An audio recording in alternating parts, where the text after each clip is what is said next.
আমরা সবাই মোটামুটি জানি যে হেলথের মধ্যে কিন্তু তিনটে কম্পোনেন্ট পড়ে, একটা ফিজিক্যাল হেলথ, একটা মেন্টাল হেলথ, একটা সোশ্যাল হেলথ, আরও আছে অবশ্যই স্পিরিচুয়াল হেলথ, অকুপেশনাল হেলথ, এগুলোও আছে। কিন্তু আমরা মেইন এই প্রথম তিনটে, যে মেন্টাল হেলথ, সোশ্যাল হেলথ এবং ফিজিক্যাল হেলথ।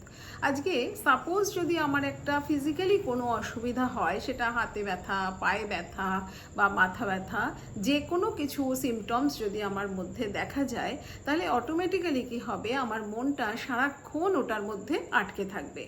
সেই সময় যদি আমার কোনো এক বিশেষ বন্ধু সে আমাকে বলে যে চলো আজকে একটা সিনেমা দেখে আসি, আমার কিন্তু একটুও ভালো লাগবে না যেতে।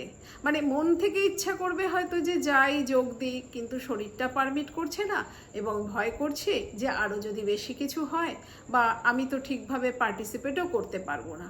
এই করে কি করছি, আমি বলছি যে না, আমি আজকে না যেতে পারবো না, তোরা যা। তাতে কি হলো যে আমি এই আনন্দটার জায়গাটা থেকে মিস করলাম, যেটা আমার একটা সুযোগ ছিল ওদের সাথে সময় কাটানো, ভালো কাটানোর, আনন্দে কাটানোর, সেটা আমি মিস করলাম। কোথার জন্যে? আমার শরীরে কোনো একটা অসুবিধা হয়েছিল এবং সেই জন্যে আমার মনটাও ভালো ছিল না এবং ব্যথার অনুভব হচ্ছিল। তাহলে এই যে শরীর আর তার সাথে মন এবং তার সাথে আমার সম্পর্ক, এগুলো কিন্তু সবটাই আমাদের ইন্টার রিলেটেড। তাহলে প্রত্যেকটা জিনিসকে যদি আমরা ঠিকভাবে যত্ন করতে পারি, তবেই কিন্তু আমাদের সর্বাঙ্গীন ভালো থাকাটা সম্ভব হয়।